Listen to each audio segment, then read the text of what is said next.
Glória a Deus. Assembleano-sauro que sou, saúde os irmãos com a paz do Senhor, amém? Agora eu já virei meio metodista também, viu, pastor? Bom dia, Deus abençoe. Estou feliz de estar aqui nessa manhã. Tem alguém que é feliz com Jesus aqui? Diga amém. Glória a Deus. Quero agradecer a vida do pastor Célio, pastora Carla. Tivemos um tempo abençoado ontem lá. Falamos de Estados Unidos, de Brasil, de Bolsonaro, de Lula, de política, de testemunho. Contei um testemunho que eu só conto para pastores. A pastora Carla falou: mas isso é piada ou aconteceu sério? Eu falei: aconteceu sério. E estou muito feliz de estar aqui, pastor. Que Deus continue a te abençoar muito. E na oração ali na sala pastoral, o senhor disse que sentiu Deus em nós, e eu digo a mesma coisa. Eu sinto Deus em você, na sua família, na sua casa. Deus em tudo te abençoe. Quero agradecer ao Felipe. Cadê ele? Sumiu, está lá fora. Músico é uma benção, músico toca e vai embora. Pensei que era só na Assembleia de Deus. Felipe e a Priscila, já recebi eles lá. Eles são sobrinhos de membros queridos que nós temos lá, o Demilson e a Bárbara, o Natan e o Davi, uma família que eu amo muito. Estou feliz de estar aqui também com o Dásio, a Matilde e o Davi. O Davi está por aí também. Davizão, meu amigo. Eu quero honrar aqui nessa manhã, e honrando ela, eu gostaria que todos os filhos de pastores se sentissem honrados. Quero honrar a vida da Alice. Eu sei que o pastor tem uma outra filha, mas a Alice está por aqui. Está lá. Deus está para lá, né? Que Deus abençoe. Eu sempre tento honrar a vida dos filhos de pastores. Se esta igreja puder, ame-os. Os filhos de pastores sofrem um chamado que não é deles, e que Deus possa fortalecê-los em nome de Jesus. Você concorda com isso? Diga amém. Eu pedi para colocar aqui a foto das minhas filhas. Será que dá? Lá o único feio lá sou eu, irmão. Eu trago um abraço da minha filha. Esse aqui somos nós lá no quintal da nossa casa, menos 15. Tinha dado a nevasca lá, o chão branquinho. Esta filha aqui é minha filha Isabela, completou 18 anos. Aquela que está do lado da pastora Grazi é a Mariana, que tem 15 anos. Essa aqui é o nosso xodozinho, mimada por todos nós, a Ana Luísa. Esta mulher bonita, abençoada, é a pastora Grazi. Esse maloqueiro aí sou eu, de touca e óculos. Nós estamos servindo ao Senhor há 10 anos nesta igreja, e estamos na América há 12 anos. E dizendo isso, eu trago um abraço da Assembleia de Deus Washington DC. Quando eu saio da igreja, os membros me abraçam e falam: pastor, leva o nosso abraço ao nosso povo. 90% da igreja que eu pastoreio são indocumentados. A mídia e muitos brasileiros usam o termo ilegal, que além de não soar bem, é antibíblico, porque a Bíblia diz em Salmo 24:1: do Senhor é a terra e a sua plenitude, o mundo e o que neles habitam.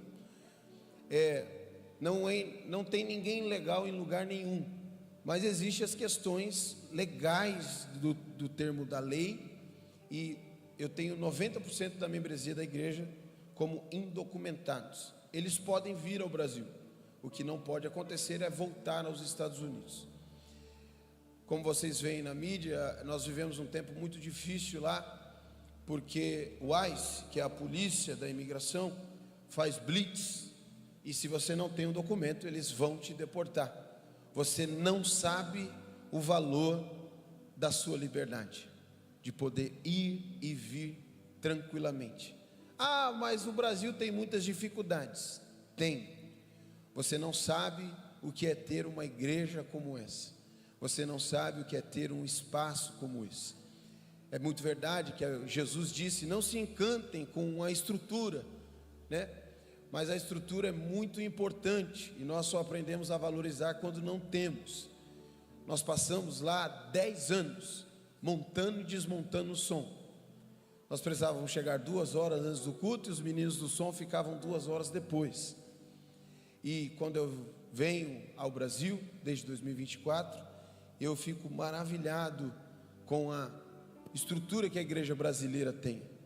Eu não estou aqui para doutriná-los, esta casa tem pastor, mas eu gostaria de deixar um conselho a você: ame a sua igreja, ame o seu pastor.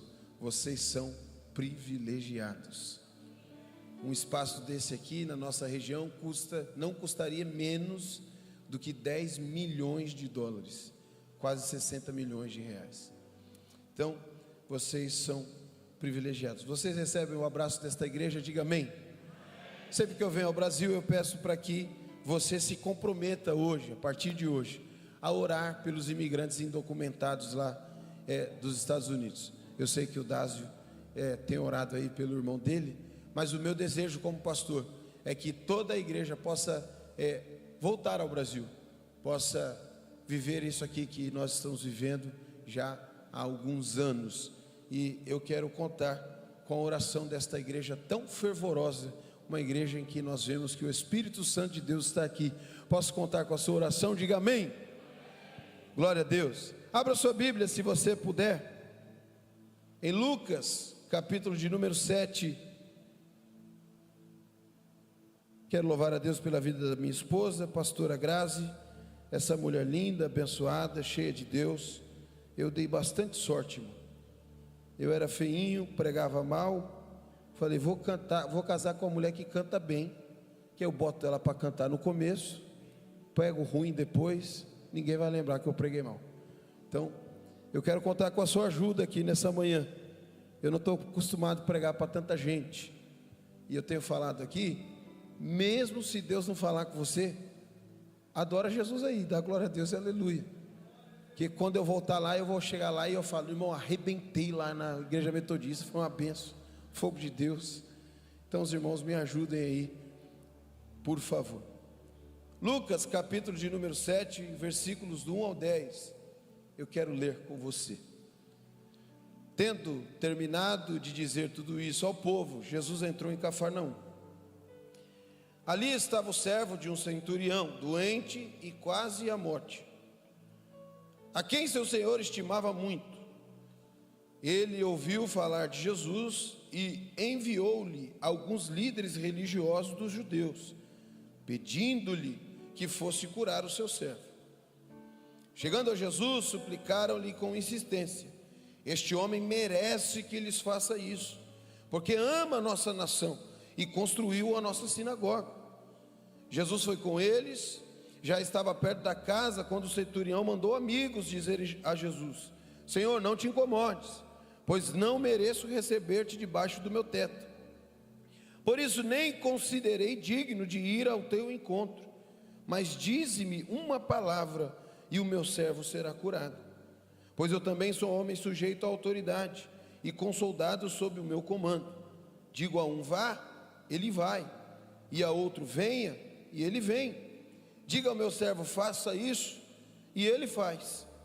Ao ouvir isso, Jesus admirou-se dele e, voltando-se para a multidão que o seguia, disse: eu digo que nem em Israel eu encontrei tamanha fé.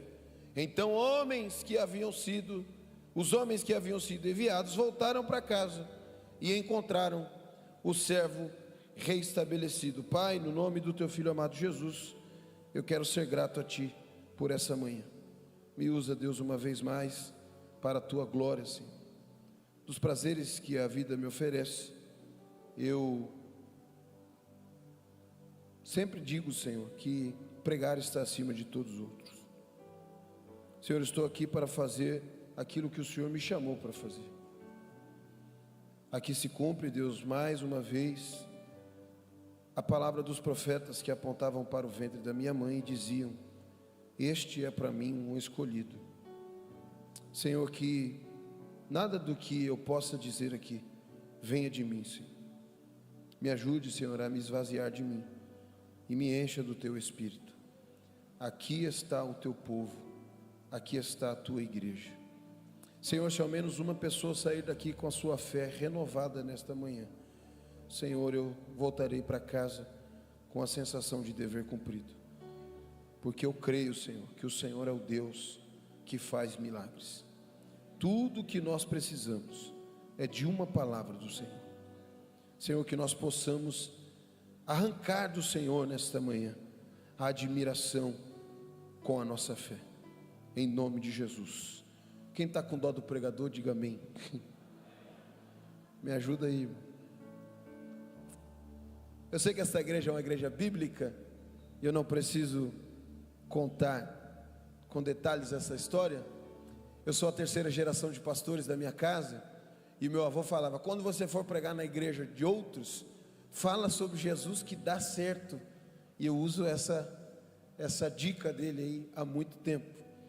Mas essa passagem em que Jesus está em Cafarnaum, ela me chama muita atenção, porque a Bíblia vai dizer que Jesus se admirou somente 2 vezes.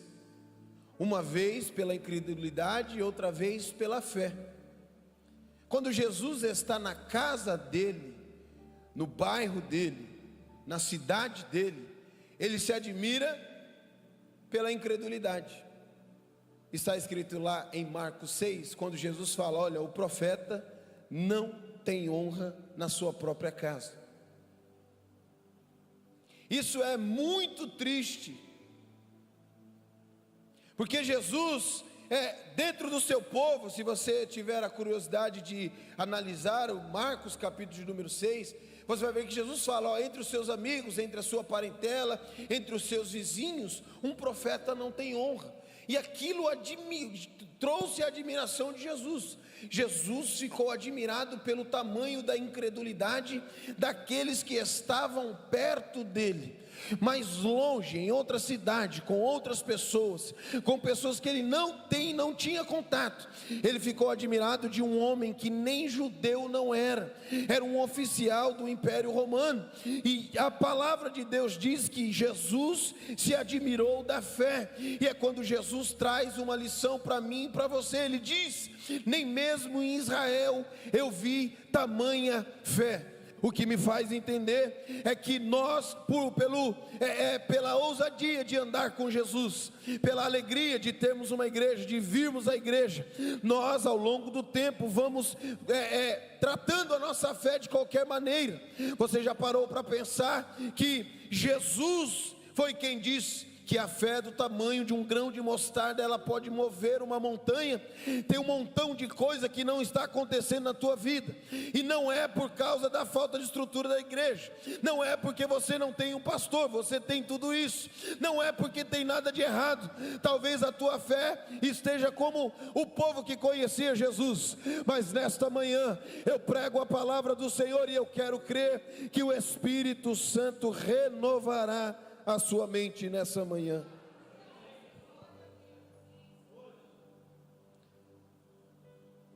Tem alguns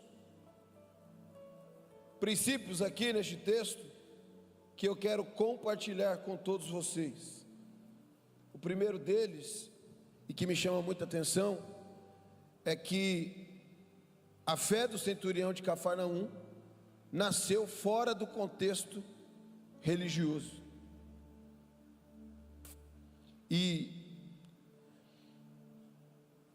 infelizmente, irmãos, nós temos que assumir esse defeito nosso, porque parece, se você analisar friamente, pessoas que servem a Deus com D minúsculo, a fé dele é muito maior. Nós servimos ao Deus onipotente, que quer dizer que nosso Deus, ele é todo poderoso. Eu tenho uma palavra de Deus para dizer aqui para pelo menos uma pessoa nessa manhã. A sua luta está grande, mas quando foi que você viu Deus perder uma batalha? Ele não perdeu, ele não está perdendo, ele não perderá. Haverá vitória para a tua casa nessa manhã. Eu não tenho nada contra, gosto dos nossos irmãos católicos, mas eu sou de uma cidade de São Paulo, em Diadema, e eu morava na Rua da Santa, que tinha uma imagem lá, E tem um dia lá determinado que é o dia da santa. Eu nasci no hospital, 15 dias depois estava dentro da igreja, eu não sei nada disso. Mas quando era essa data, eles ajoelhavam no começo da avenida Dona Ruz Ferraz Alvim, e ajoelhados iam até a imagem. E um dia eu, criança, falei para o meu pai: pai, a fé deles é maior do que a nossa. Porque o nosso Deus, Ele fala que nós não precisamos nos sacrificar. Talvez o texto áureo da Bíblia vai trazer essa ideia, porque Deus nos amou, Ele já fez todo o sacrifício possível. Mas quando nós olhamos que está escrito aqui em Lucas 7, nós precisamos pensar como está a nossa fé. Eu saí da minha casa para dizer a você aqui nessa manhã: acredite em tudo que você está vivendo, acredite no poder do Senhor. A palavra de Deus diz que Ele é o mesmo ontem, hoje e será eternamente. O nosso Deus está aqui nesta manhã. Se eu fosse você, eu celebrava, eu adorava Ele, porque Ele continua sendo fiel. Aleluia. Eu sinto uma graça de Jesus aqui. O centurião não era judeu, não cresceu ouvindo a lei, não tinha nem ao menos um histórico espiritual.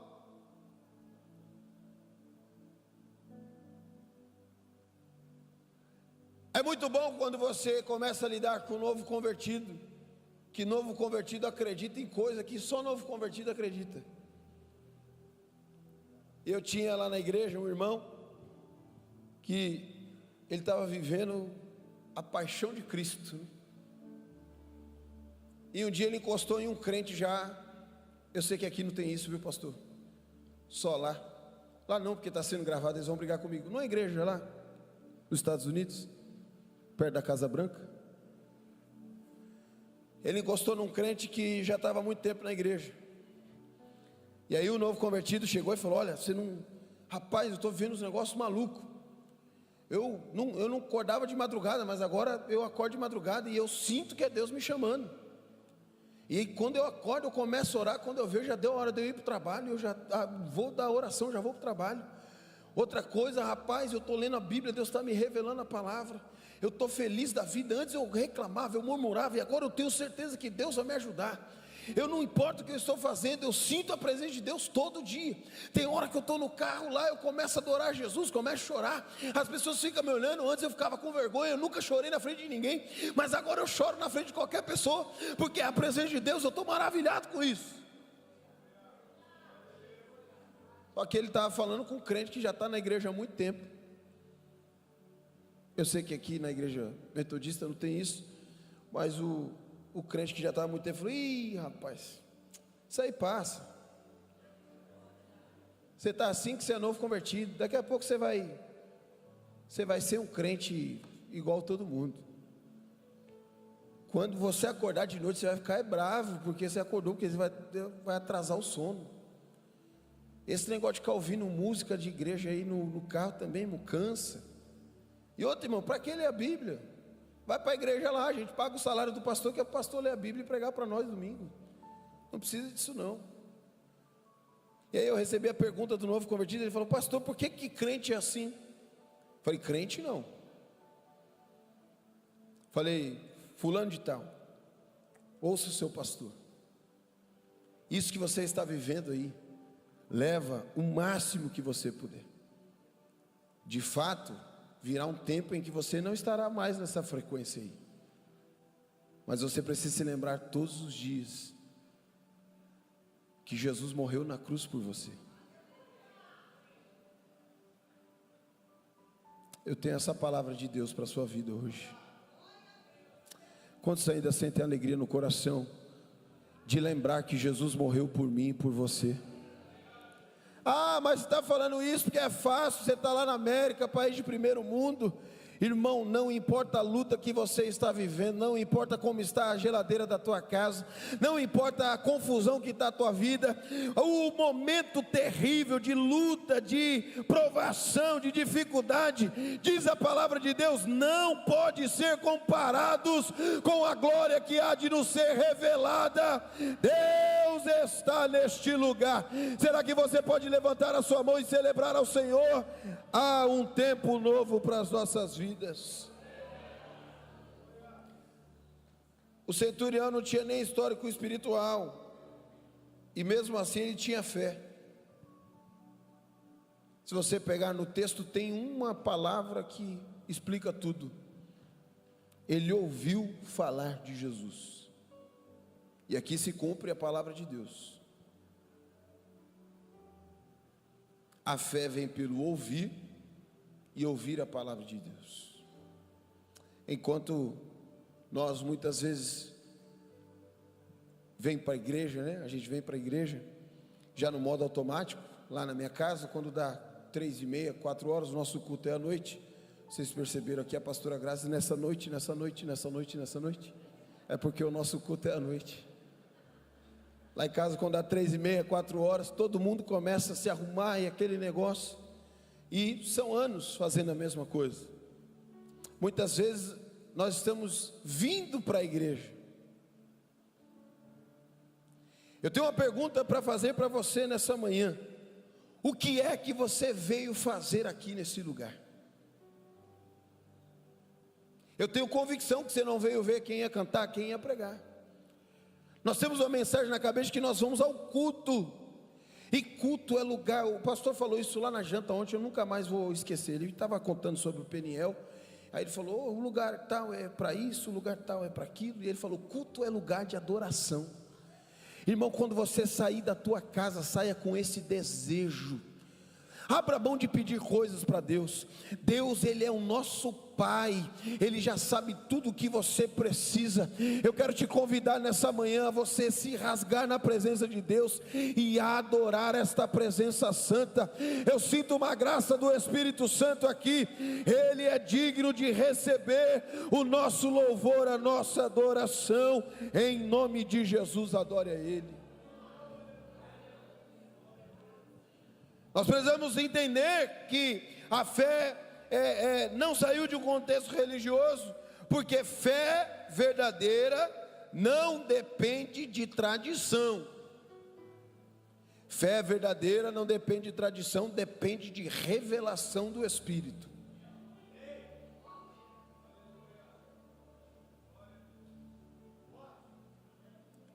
Eu sou da Assembleia de Deus e antigamente, se você não tivesse de terno e gravata, irmão, você não podia nem ser digno de pegar na Bíblia.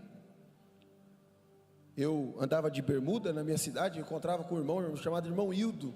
Quando eu estava de calça, ele pode ser ô irmão Rufo. Quando eu estava de bermuda, ele nem pode ser, ele me dava.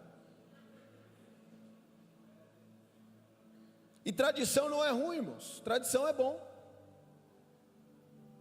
Mas a fé não depende de tradição. Se dependesse de tradição, o centurião de Cafarnaum ia perder o ente querido, o servo querido dele.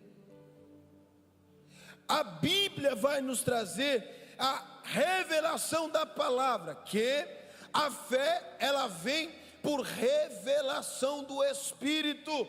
Nessa manhã o Espírito Santo de Deus está dizendo ao meu e ao teu coração: não desista de tudo que você precisa de Deus, porque através da fé todas as coisas são possíveis. A palavra de Deus vai dizer que sem fé é impossível agradar a Deus. Tem alguém aqui nessa manhã que quer agradar ao Senhor? Tenha fé, porque isso agrada a Deus.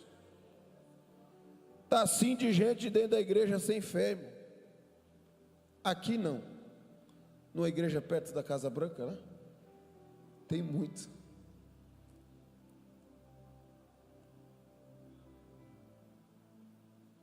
Irmão, você não pode perder a fé. Você vê que Jesus não era um pastor doutrinador. Você vê poucas vezes Jesus chamando a atenção dos outros.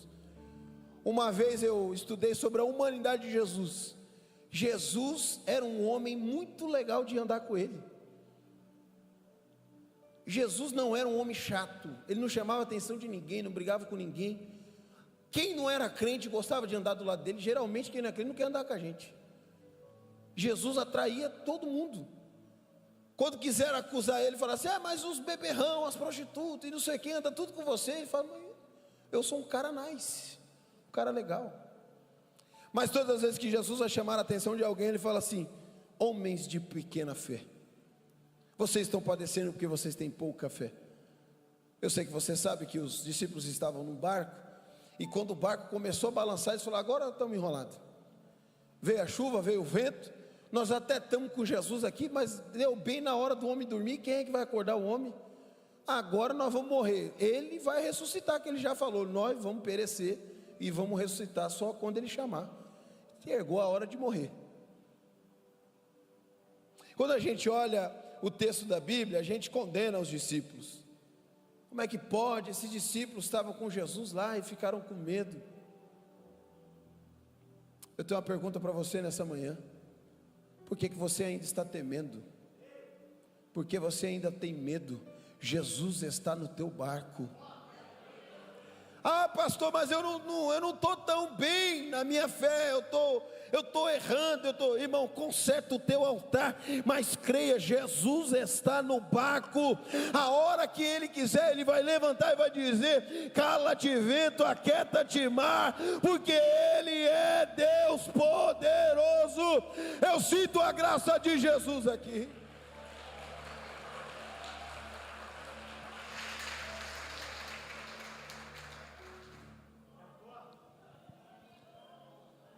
O segundo princípio é que nós vemos a fé deste homem, uma fé que entende quem é a autoridade. Deixa eu falar uma coisa para você: Jesus é autoridade lá na tua casa, Jesus é autoridade lá no teu trabalho, Jesus é autoridade lá na tua família. Entrega tudo na mão dele, que ele sabe resolver, ele sabe fazer, e além do mais, ele tem autoridade para mandar viver, para mandar morrer, para mandar pular, para mandar aquietar. Há uma palavra de Deus para a tua vida hoje: Jesus está aqui neste lugar. Uma fé que entende a autoridade. Eu gostei muito lá de ficar na casa do Felipe. E o Felipe, ele vive uma bênção que é da esposa dele. Toda vez que ele passa na portaria, os caras fazem assim para ele. Nem sabe que ele não é nada. Como que o Davi falou que ele é normal. Porque há um reconhecimento de autoridade. O nosso Jesus, ele tem tamanha autoridade, que a palavra do Senhor vai dizer que ele entra numa cidade chamada Gadara, que tinha um rapaz forte, e estava endemoniado e atormentando a cidade. Amarraram ele, porque ele quebrava tudo. Os homens estavam temerosos dele, as mulheres corriam milhas e quilômetros dele. A fama dele era de um homem forte, de um homem impetuoso, de um homem que estava endemoniado. Ele ficou conhecido, nós não sabemos o nome dele, mas ele ficou conhecido como o endemoniado de Gadara, ou o Gadareno. As autoridades políticas estiveram lá e não conseguiram resolver. As autoridades militares estiveram lá e não conseguiram resolver. Todas as autoridades da cidade passaram por lá e não conseguiram resolver. Mas quando Jesus entrou na cidade, os demônios disseram: porque veio nos atormentar antes do tempo, Senhor. O nosso Deus tem autoridade no céu, tem autoridade no inferno, tem autoridade na terra. Ele é o Deus da autoridade. Eu sinto Jesus aqui. Esse centurião diz: dize-me uma palavra. Porque não é a presença de Jesus que tem autoridade, é qualquer movimento de Jesus é autoridade. Basta que Jesus dê uma palavra. Tudo que você precisa nessa manhã é de uma palavra de Deus, é de uma palavra vinda do coração de Deus, é de uma palavra vinda do trono de Deus. Em nome de Jesus, abra o teu coração. Tem palavra de Deus para a tua vida hoje, e é uma palavra com autoridade para curar, para salvar, para expulsar demônio. Esta palavra é viva e eficaz. Aleluia. Deixa o Espírito Santo de Deus te envolver aí. O som mais bonito de uma igreja é quando a igreja adora ao Senhor. Quando nós adoramos ao Senhor, Ele exerce a sua autoridade, através do seu louvor, através da sua adoração. Haverá autoridade de Deus lá para a tua casa hoje, haverá salvação para a tua casa, haverá um mover da autoridade de Deus lá no teu trabalho. Será que tem 2 ou 3 pessoas para crer nesta palavra? Eu creio, eu creio, eu creio. Uma coisa interessante do centurião de Cafarnaum é que a fé dele não dependia do que ele sentia.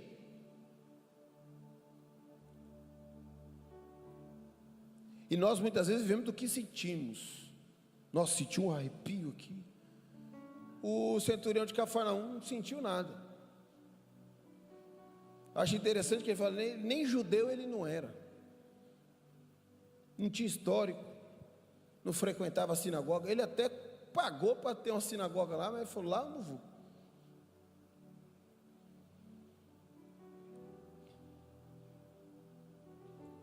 Mas apesar de não sentir, ele sabia.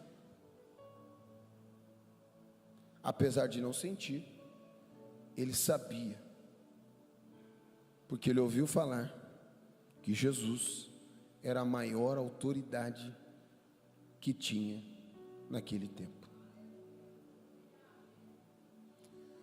Nós precisamos voltar a reconhecer, voltar a saber. A palavra de Deus diz que o povo perece por falta de conhecimento. Está assim de gente vivendo do que sente. É uma dopamina espiritual. Ele vem para o culto, ele chora, cai no chão e dá glória a Deus. Na Assembleia de Deus eles pulam, quebra púlpito, vira. Tchau. Tudo isso é bom, irmãos. Tudo que a gente faz para externar o que estamos sentindo, o que queremos falar para Deus é maravilhoso.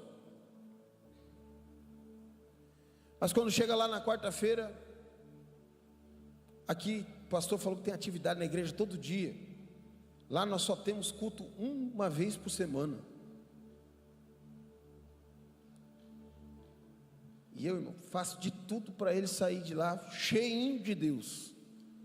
Mas a verdade é que quando chega no outro domingo, poucos estão abastecidos ainda, porque vivem do que sente no culto. A palavra de Deus diz: e conhecereis a verdade, e a verdade vos libertará. Quando nós conhecemos, sabemos o Deus que nós servimos, começa a aparecer luta de todo lado, e você não teme. Não é porque você é o bonzão do negócio, não. É porque você sabe que o seu Redentor vive e por fim se levantará sobre a terra. Eu sinto um fluir do Espírito Santo para dizer para pessoas aqui nessa manhã: Jesus vai colocar um fim a essa tristeza hoje. O nosso Deus é tão poderoso e tem tamanha autoridade que Ele é o Deus que coloca limites. Jesus vai colocar limite nessa luta nessa manhã.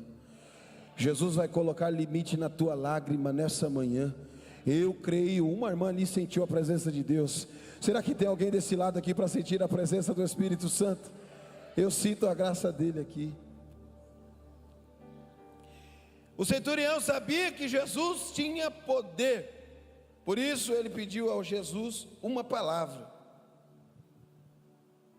no versículo de número 7, Lucas 7 e o versículo 7.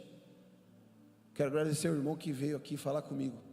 Falou: pastor, fala o versículo, espera um pouquinho. Uma igreja organizada. Você pode aplaudir Jesus pela vida de todos que trabalham aqui na igreja? Glória a Deus. Por isso, nem me considerei digno de ir ao teu encontro. Basta que digas uma palavra, e o meu servo será curado. Se o centurião de Cafarnaum fosse assembleano, ele ia fazer de tudo para Jesus ir lá na casa dele. E na hora que Jesus chegasse lá, ele ia sair contando para Deus e mundo: rapaz, você viu, Jesus foi lá na minha casa. Eu sou amigo dele. Parece que ele vai vir aí de novo depois. Ele ia mostrar para todo mundo. Mas o centurião de Cafarnaum traz uma lição importante para nós. A fé do centurião de Cafarnaum dispensou o visível, dispensou o status, dispensou a ostentação,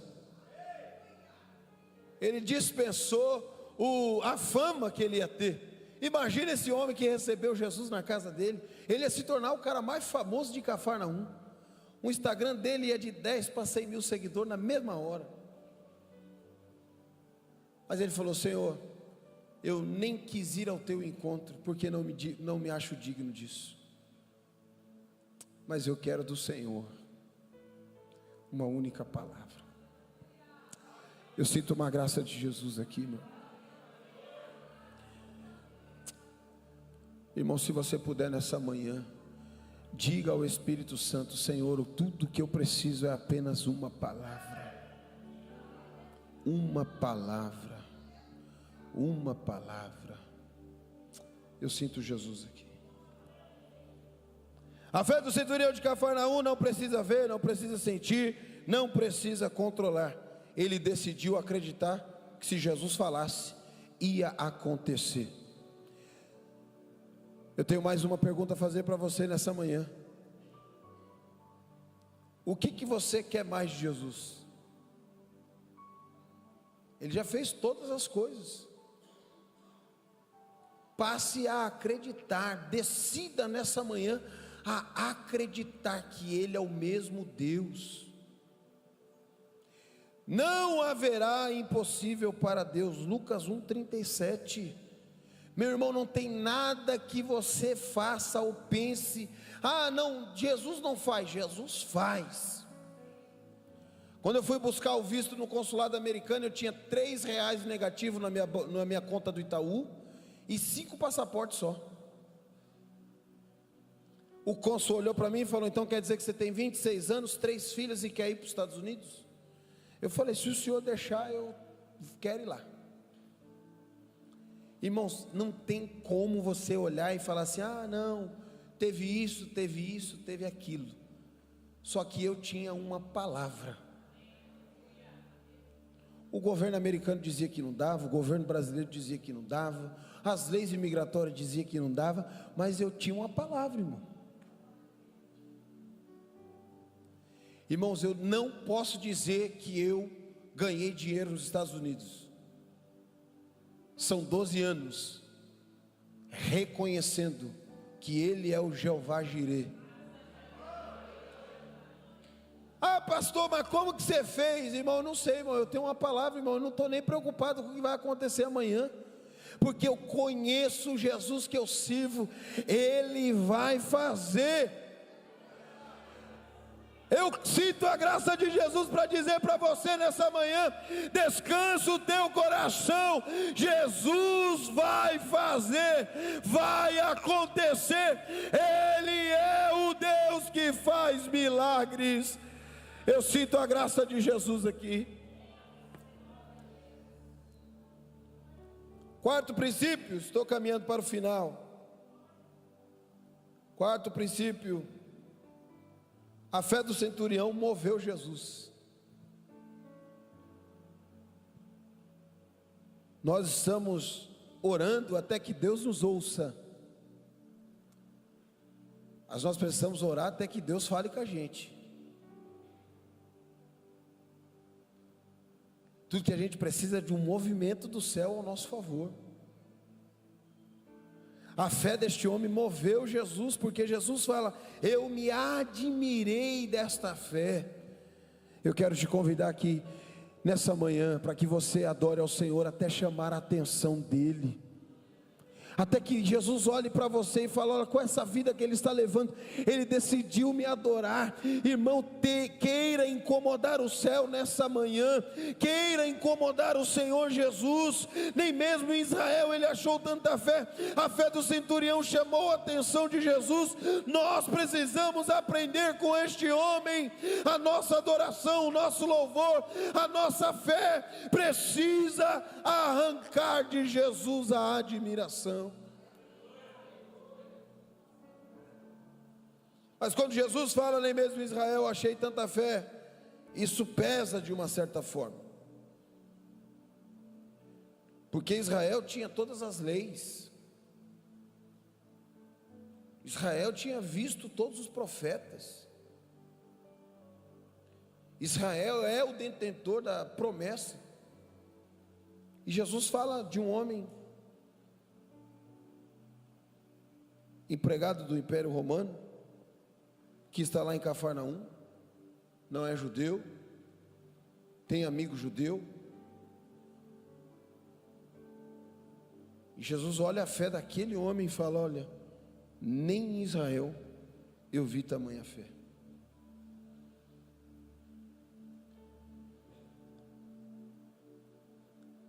E dá uma vergonha, irmão.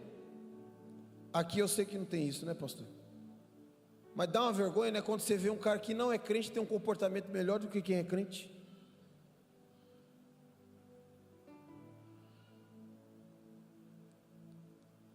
Um dia eu estava num lugar, um rapaz estava fazendo muita coisa ruim lá. Ele falou: oh, esse cara é lá da sua igreja. Eu falei: da minha igreja? Não sei não, acho que não é não. Mas era, irmão.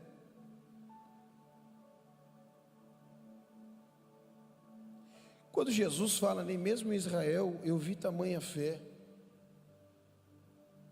Jesus traz um alerta a todos nós. Irmão, nós servimos ao Deus que faz todas as coisas, nós servimos ao Deus que é poderoso. A Bíblia diz que Ele é onipotente, onisciente, onipresente. Ele tem todo o poder, está em todos os lugares, sabe todas as coisas.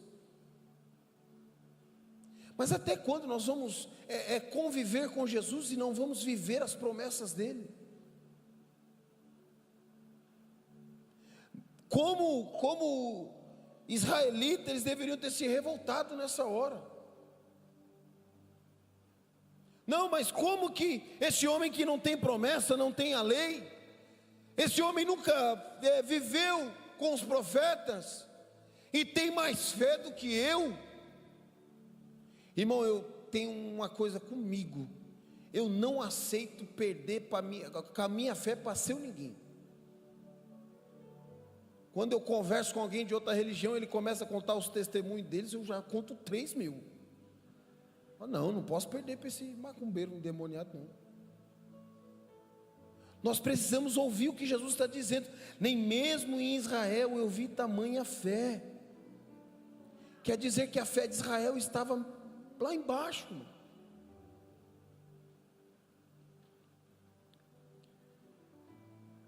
Outra coisa que nós vemos neste texto é que a proximidade com Deus não garante que você tenha fé.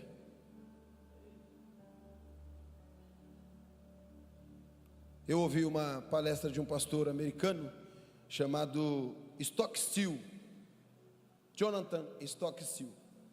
Ele herdou a igreja do avô. O avô foi pastor da igreja, o pai foi pastor e agora ele é pastor. E aí ele estava falando de conhecer a Jesus.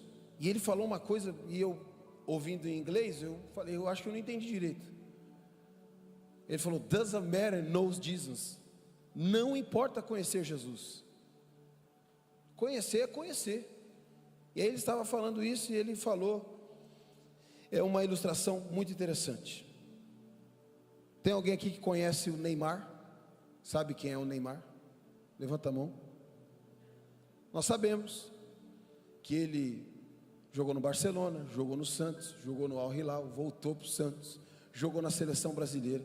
Sabemos tudo que ele fala. Alguém aqui conhece o Ayrton Senna? Levanta a mão se você conhece. Sabemos que ele foi tricampeão mundial, dirigiu a McLaren, dirigiu na Fórmula 1, bateu o carro em 94 e morreu. Nós conhecemos toda a história. E ele usou o exemplo de um cara que também é muito famoso no Brasil, o Michael Jordan. Sabemos que ele ganhou os anéis do MVP, da NBA. Agora, se nós batermos na porta destes homens, chegar lá na casa do Neymar aqui em Mangaratiba, bater na porta e falar: Neymar, eu conheço você, eu sei quem você é, você jogou no Santos, você fez gols na final da Champions League, eu conheço você. Qual a primeira coisa que ele vai dizer? Você me conhece, mas eu não sei quem é você. Se você chegar na casa do Jordan, você vai falar para ele, falar: olha, eu conheço você, você jogou com a camisa 23 do Chicago Bulls. Ele vai falar: I know you, eu conheço você. Você me conhece, mas eu não conheço você. E tem um texto bíblico que é semelhante. A Bíblia diz que vai ter um dia que vão chegar diante de Jesus, vão falar: Jesus, eu conheço o Senhor. O Senhor é maravilhoso, o Senhor fez milagre o Senhor ressuscitou Lázaro, o Senhor fez um montão o Senhor multiplicou os pães e os peixes. E depois que o Senhor morreu, lá na igreja metodista de Cascadura, no Rio de Janeiro, quando o povo se reunia lá, a sua presença estava lá, a gente via o Senhor lá. Mas vai ter um montão de gente, Jesus fala assim: que bom, você me conhece, mas você, quem é?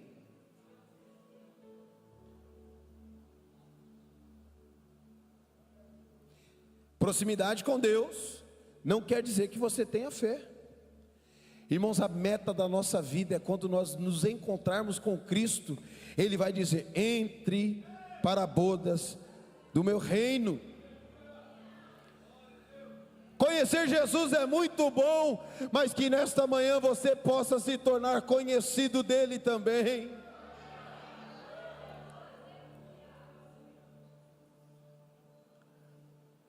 Último princípio, uma fé que gera milagre.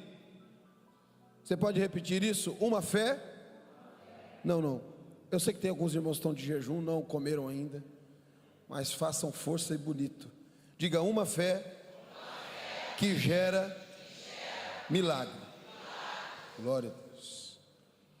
Jesus não foi nem na casa dele, mas diz a Bíblia que quando eles chegaram na casa, o servo estava curado. Quando a fé existe, ela é geradora de milagre. Como os irmãos sabem, nós estamos nos Estados Unidos há 12 anos, e no ano de 2014, a pastora Grazi, ela é filha da irmã Ivani, uma baiana de 1,60 m, pequenininha, com cabelo curtinho. O coque dela é bem pequenininho, mas o Wi-Fi com o céu é grande, irmão. A Grazi foi criada no círculo de oração das Assembleias de Deus. E em 2014 ela se encontrou com a mulher mais doida que ela, chamada pastora Marleusa Moura. E a pastora Marleusa estava palestrando para mulheres num evento, num culto, e obreiro estava lá também, eu estava lá. E a pastora Marleusa falou assim: ó, irmãos, eu não sei como é que Deus vai fazer, mas todo dia eu coloco a minha mão na caixinha do correio e falo: Jesus, o meu green card vai vir aqui na minha caixinha do correio. Eu, irmão, estudo teologia desde os 12 anos de idade. Falei: não, isso aí Jesus não faz. Já tem a lei, a organização, tem que mandar os papéis, tudo bonitinho. Jesus vai mandar, não manda. Não, isso aí. Mas calado estava, calado fiquei. Entramos no carro, a pastora Graça ficou quietinha. Quando chegamos em casa, nós morávamos nesse tempo num condomínio de apartamentos, tinha umas 200 caixinhas de correio. Eu fui andando para casa, a sombra dela foi ficando para trás. Quando eu olhei, onde ela estava, irmão? Lá na caixinha do correio. Jesus, eu acreditei nessa palavra, Senhor, e o Senhor vai mandar aqui na minha caixinha do correio. Irmão, aquilo me deu uma revolta. Falei, não, eu vou sentar a Graziela, vou mostrar na Bíblia que isso aí não acontece. Falei, mas vou esperar que isso aí também é empolgação do culto. No outro dia, tem uma nevasca, ela falou, a gente precisa ir no mercado. Quando nós chegamos em casa, um frio, eu fui andando, a sombra dela foi ficando para trás. Segundo dia, ela, Senhor, eu creio naquela palavra, Senhor, e todo dia, Senhor, eu vou botar a mão nessa caixinha do correio aqui, até o green card chegar. Aí eu gostei, que eu falei, um mês já não faz mais, ninguém consegue ter uma constância mais. Um mês esquece a palavra, já vive outra e acabou. Um mês, 2, 3, 4, 5, 6, 2 anos e meio, nós mudamos de casa, fomos enviados para a cidade que nós estamos lá. Parei o caminhão cheio de caixa para descarregar. Ela desceu, foi para a caixinha do correio da casa nova. Jesus, não é aquela mais não, Senhor, agora é nessa daqui. Aí eu fiquei 2 vezes irritado.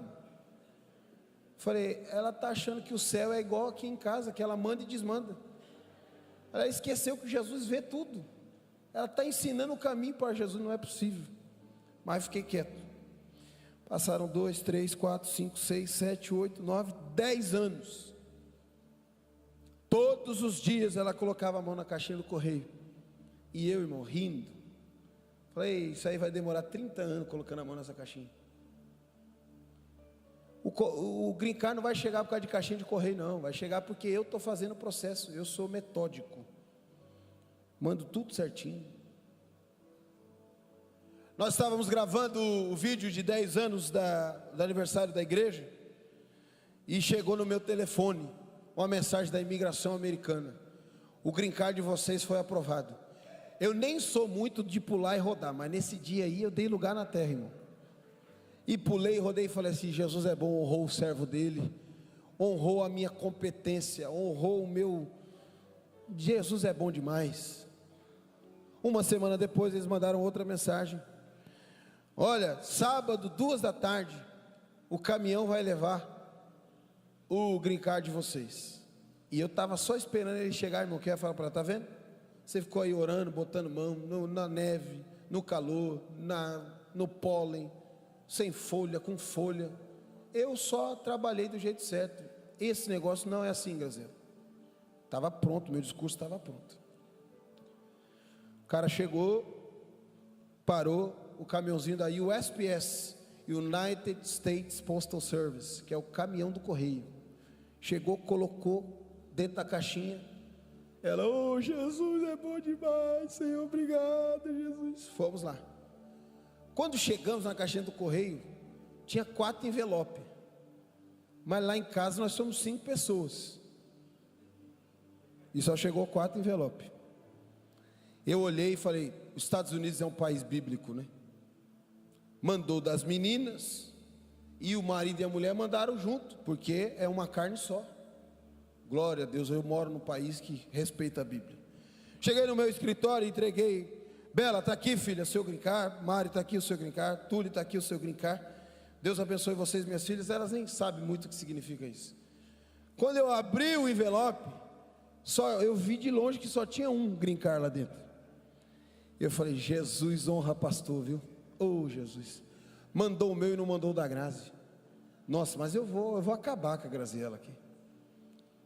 Quando eu puxei o green card, irmão, adivinha o green card que não veio? O meu. Vocês viram que a Grazi estava crente até aí? Só até aí. Que ela pegou o green card dela e falou, também, não orou, né?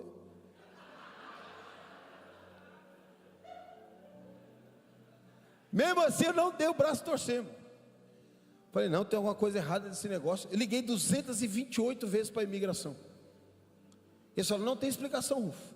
Aí eles me deram um carimbo. A primeira vez que eu vim no Brasil, eu vim sem green card. Eu vim com um carimbo no passaporte que a mulher errou de caneta. Uma humilhação que você não sabe.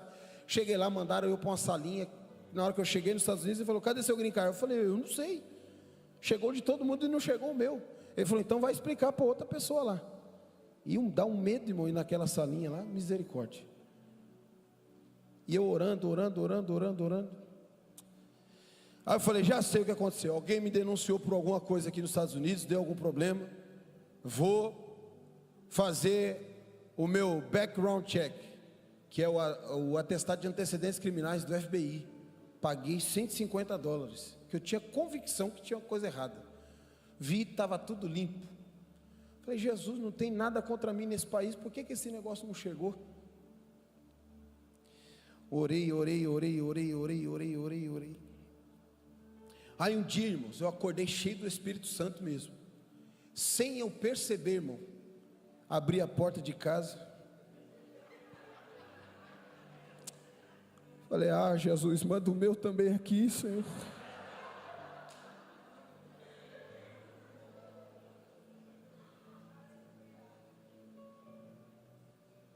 E um dia pela manhã, o Espírito Santo falou ao meu coração, nasceu. 9 meses depois, o meu green card chegou. E Deus falou para mim assim, falou, você passou por este momento, porque você precisa aprender que a fé gera milagres.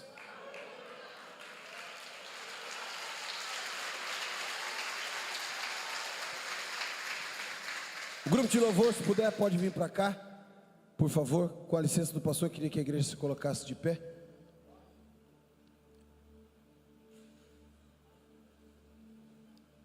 E eu gostaria de terminar aqui a minha fala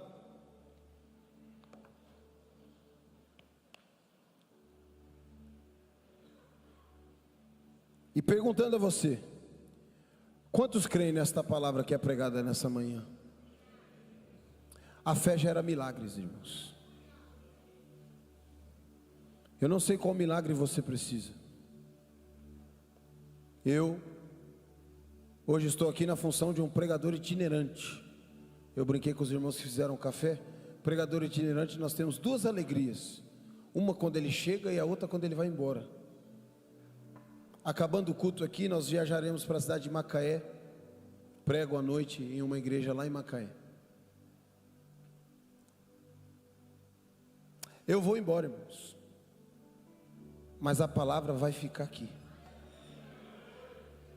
Você precisa sair daqui nessa manhã crendo que a fé gera milagres. E tudo o que você precisa é de uma palavra.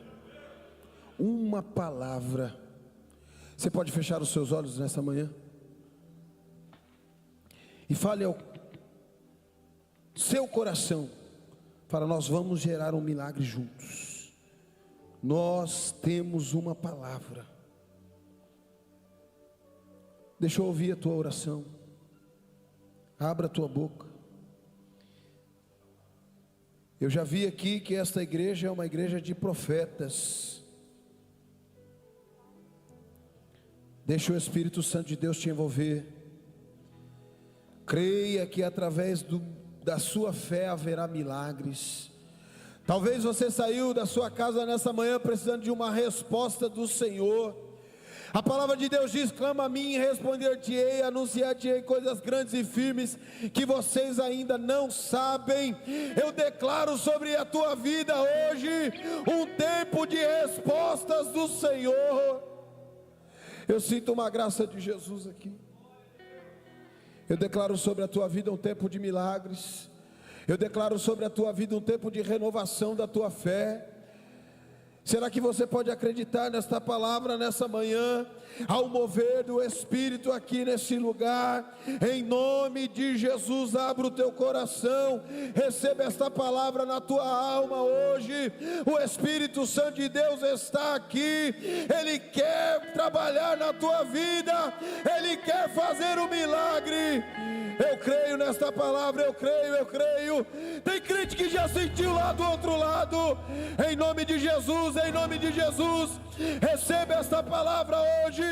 Há uma graça de Deus neste lugar. Eu sinto a graça, eu sinto a presença do Espírito. Será que você sente aí também?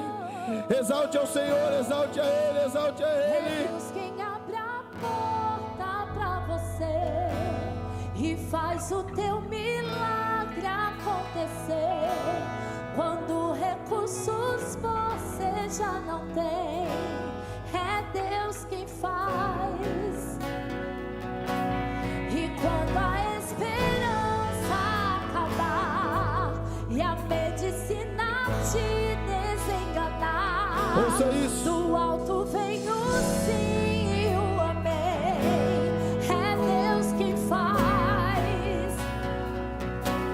A última palavra é dele. Eu creio nessa palavra. A última palavra é dele. A última palavra de Jesus e vai acontecer. A última palavra é dele. Aleluia. Só Ele tem todo o poder. A última palavra é dele. A última palavra é dele.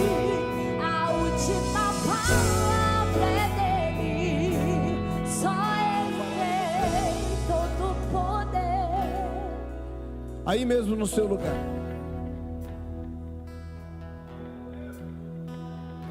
Levante a sua mão, você que precisa ser renovado na sua fé. Só aqueles que reconhecem que precisa ser renovado. Nós vamos orar e Jesus vai te renovar aí no seu lugar mesmo. O Espírito Santo de Deus está aqui nessa manhã. A palavra de Deus diz que Ele distribui dons para o teu povo. Você quer receber dons do Espírito aí nessa manhã?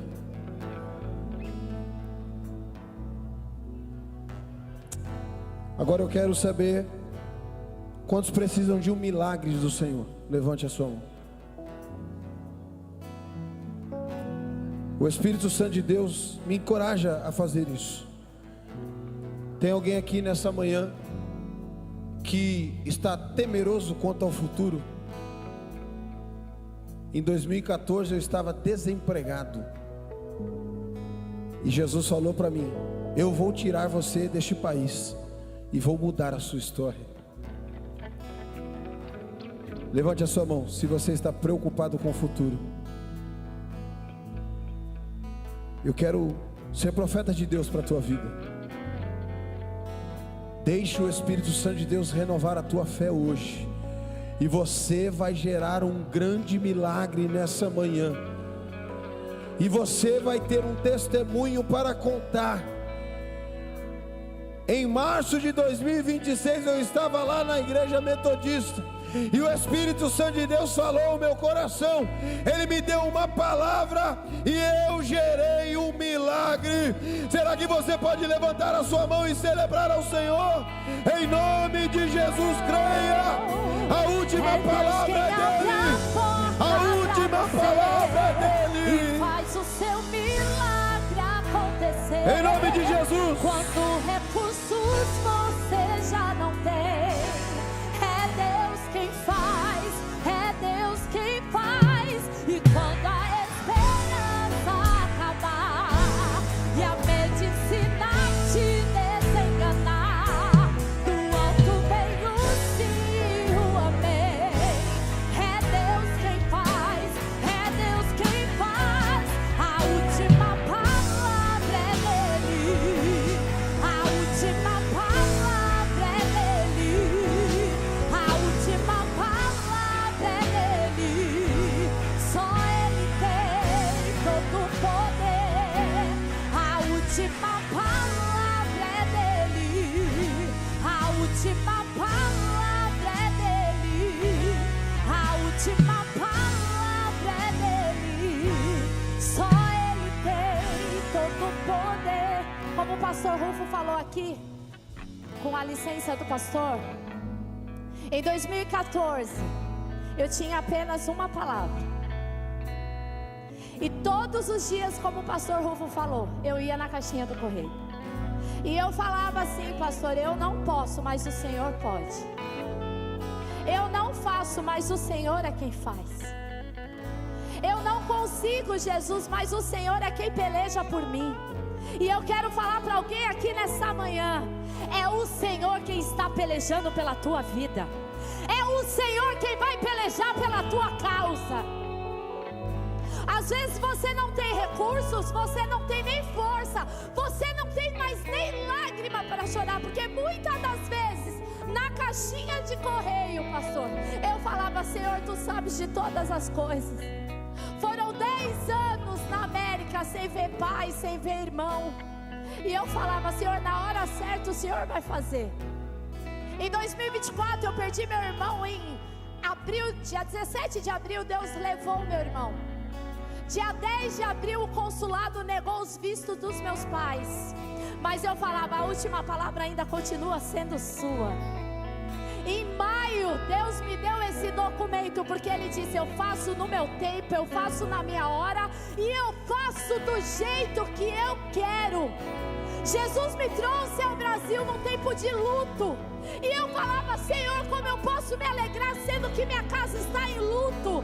Porque muitas das vezes Deus vai te levar a lugares para Ele manifestar a alegria que vem dEle. Minha mãe precisava do meu abraço, pastor. E eu quero profetizar aqui sobre a sua vida: a última palavra continua sendo dEle. Que hoje a palavra que foi pregada aqui sobre fé alcance seu coração, renove as suas forças. E se preciso for nessa manhã você chegar dentro da sua casa e falar: Senhor, eu não sei como o Senhor irá fazer, mas eu sei que o Senhor vai fazer. Obrigado, pastor, muito obrigado.